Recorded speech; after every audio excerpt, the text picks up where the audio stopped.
हमारे साथ इस वक्त मौजूद हैं डॉक्टर दुर्गा प्रसाद अस्थाना, जो कि आलोक के गांव के ही रहने वाले हैं, आलोक मौर्य के गांव के रहने वाले हैं। और सीधे हम इनसे बातचीत करते हैं। दरअसल आलोक मौर्य के भी पूरे परिवार को जानते हैं, ज्योति मौर्य के भी परिवार से ये ताल्लुक रखते हैं। सर, जिस तरीके से ये मामला निकल कर सामने आया आलोक और ज्योति वाला, क्या कहेंगे? आपका पहला रिमार्क क्या है इस पर? ये बहुत ही दुर्भाग्यपूर्ण है। दुर्भाग्यपूर्ण इस संदर्भ में कि वो हमारे गांव में बहू बन कर के आई और एक ऐसे परिवार में आई जो शिक्षित परिवार था। सारे लोग पढ़ने लिखने वाले थे। उनके न केवल ये आलोक मौर्य बल्कि उन चचेरे भाई लोग भी अच्छे अच्छे जगहों पर हैं पढ़ लिख करके, और हम डीएवी कॉलेज में थे, यहीं पर वो पढ़ते थे। उनके भाई वगैरह रिश्ता मतलब चचेरे भाई वगैरह जो थे। हमारा जो सबसे बड़ा यह है कि इतने महत्वपूर्ण पद पर पहुंच करके और इस तरह का स्टेप उठा लेना, ये बहुत दुर्भाग्यपूर्ण है। एक जो सबसे बड़ा विवाद है और ज्योति मौर्य का जो बार बार आरोप है कि उसने शादी झूठ बोल के आलोक ने की। आलोक ने अपने आप का, आलोक के फैमिली ने ये कहा कि आलोक जो है ग्राम पंचायत अधिकारी है, जबकि वो सफाई कर्मचारी ही था। तो ये ज्योति को बहुत बड़ा गहरा चोट पहुंचा था, धक्का पहुंचा था जब वो शादी करके आई थी। तो इस बाबत ज्योति के फैमिली से या फिर आलोक के फैमिली से आपकी बातचीत, क्या कोई इस तरीके से झूठ बोला गया था? देखिए, ऐसा है कि गांव में तो कोई इस तरह का कार्ड नहीं बटा था। जैसा कहता कि कार्ड में लिखा था कि वो है, क्या है, किस पद पर है। वास्तव में यह स्थिति थी कि इन लोगों का पहले से भी परिचय था। वहाँ से जब वो अपने मायके में अपने गांव में थी जो है, तो परिचय किसका किसका, आलोक और ज्योति का परिचय पहले से था? आलोक के चचा उसके बगल में रहते थे, उनके परिवार के बगल में रहते थे। उनकी माँ जो है वो दुकान के पिताजी करते थे। वो उसके ये जो थी चक्की वगैरह था, जैसा लोग बताते हैं। नहीं, मुझे एक बात बताइए, आलोक के चाचा कौन, क्या नाम हुआ उनका? वो झुराली थे, मुराली थे, झुराली मौर्य थे वो। झुराली मौर्य उसी गांव में, मतलब ज्योति के गांव में जाया करते थे? हाँ, वहीं पर उनकी तैनाती एज ए पुलिस हुई थी, वहाँ पर थे वो। तो ये जाते होते रहते थे और उसी में शादी हुई। शादी होने के बाद वो यहाँ आई। यहाँ इन लोगों ने उसको पढ़ना चाहती थी, तेज थी पढ़ने में, पढ़ाया लिखाया। उसके लिए सारे त्याग। अच्छा ये बताइए, हमारे एक सवाल समझ में नहीं आते, 10 साल तक पता नहीं चला कि मतलब झूठ बोल करके शादी की गई थी, और 10 साल तक निर्वहन किया जा सकता, तो आगे क्यों नहीं निर्वहन किया जा सकता था? यह प्रश्न उठेगा कि नहीं उठेगा? मतलब अगर हमें आपको मालूम हो गया और जब शादी होने के बाद ही मालूम हो जाएगा कि वो क्या थे, शादी के बाद मालूम हुआ, तो फिर क्यों नहीं जो है आप उसी समय जो है वो स्टेप ले सकती थी?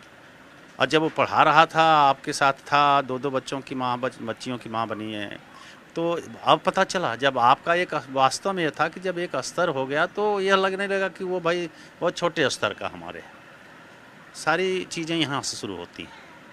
तो 10 साल किसी के साथ 10 में शादी हुई थी, 23 में अब ये चीज़ हो रही है। 13 साल का समय गुजर जाना मामूली समय नहीं होता है। तो प्रश्न यह है कि ये इसने बहुत ही गहरा प्रभाव डाला है समाज पर। हमारे गांव में तो विशेष रूप से वहाँ यह तक लोग कह रहे हैं कि अपने बच्चियों को तो पढ़ाया जाए, बहुओं को न पढ़ाया जाए। तो यानी जो आप कह रहे हैं कि जो झूठ बोला गया शादी को लेकर कि वो सफाई कर्मचारी या फिर वो, गांव में ऐसी कोई बात नहीं थी। गांव के लोग, तमाम लोगों से आप जाके पता कर सकते हैं। बहुत छोटे से लेकर के ऊपर तक के ठाकुर ब्राह्मण लोग से लेकर धरिकार तक बारात में गए थे, कार्ड बांटे थे। तो कार्ड में तो कहीं नहीं लिखा गया था कि वो ब्लॉक के अधिकारी हैं या कुछ हैं। कार्ड की जब बात होती है तो कार्ड एक वायरल भी है जिसमें लिखा हुआ है कि आलोक मौर्य ग्राम पंचायत अधिकारी। खैर वो कार्ड हो सकता है ज्योति मौर्य की तरफ से छपा हो, लेकिन ये बात अहम आप बता रहे हैं कि शादी से पहले आलोक और ज्योति के जो परिवार हैं वो दोनों एक दूसरे को जानते थे काफ़ी पहले से, क्योंकि इनके जो चाचा थे, आलोक के चाचा झुराली जिनका नाम आप बता रहे हैं, वो वहीं पर तैनात थे। वहीं तो थे, बनारस में ही थे। और दोनों परिवार एक दूसरे को कई सालों से पहले से ही जानते थे। परिवार का एक दूसरे की जानकारी थी। ऐसा जो है मुराली माठ साहब से भी बातचीत में हुई कि नहीं, जानकारी में थी परिवार, कोई ऐसी बात नहीं थी। तो जानकारी में था तो ये कैसे नहीं पता चलेगा कि यह किसका पद पर है? अगर आप वास्तव में जब संतुलन जब तक था तब तक तो ठीक था। वो भी इंटरमीडिएट पास थी, उसका भी परिवार गरीब था।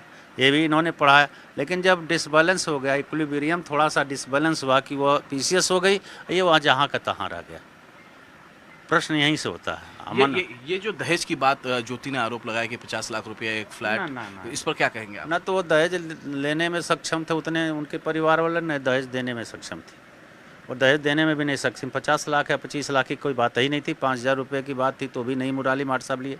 मुराली माट साहब एक ईमानदार अध्यापक थे, हमारे गांव के में भी प्रधान अध्यापक रहे हैं।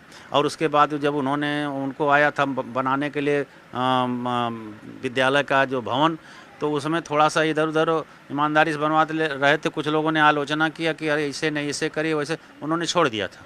अच्छा, उनकी छवि दूसरे तरह की है, मुराली माट साहब की छवि दूसरे की तरह की ज्योति ने ये आरोप लगाया कि एसडीएम बनने के बाद 50 लाख रुपए की डिमांड की गई और फ्लैट लेने है। की। भाई आप बहू हैं, एसडीएम बनने के बाद कोई डिमांड करता है? आप उनकी बहू हैं, वो आपके ससुर हैं, आप मकान बनवाएं अथवा क्या बनवा लिया 50 लाख का डिमांड करके? आप देखे होंगे तो 1 कमरा तो बना हुआ, 2 कमरा बना हुआ। अब मुराली माट साहब प्राइमरी स्कूल के टीचर थे, उनकी इतनी तनख्वाह थी कि वो जितना बना उतना बनवा सकते थे। उसके अतिरिक्त अगर कहीं बनवाया होगा तो आपने बनवाया होगा, आपने बनवाया तो आपका ही है वो, आप कोई अलग की तो थी नहीं। आप हमारे परिवार में 13 साल से रहें, 13 साल बाद हम आपसे 50 लाख का डिमांड करेंगे? हम लोग भी अपने यहाँ हमारे बहुआ आई हैं, हम लोग तो 1 रुपये हम लोगों ने शादी किया। और उसी तरह है, कुछ नहीं। हमारी दूसरी बहू मैं आपको दिखा सकता हूँ, वो भी BA पास है। हमारा लड़का भी स्टेप पहुँच चुका है, एक आध स्टेप पहुँचा है जो PCS का उसमें।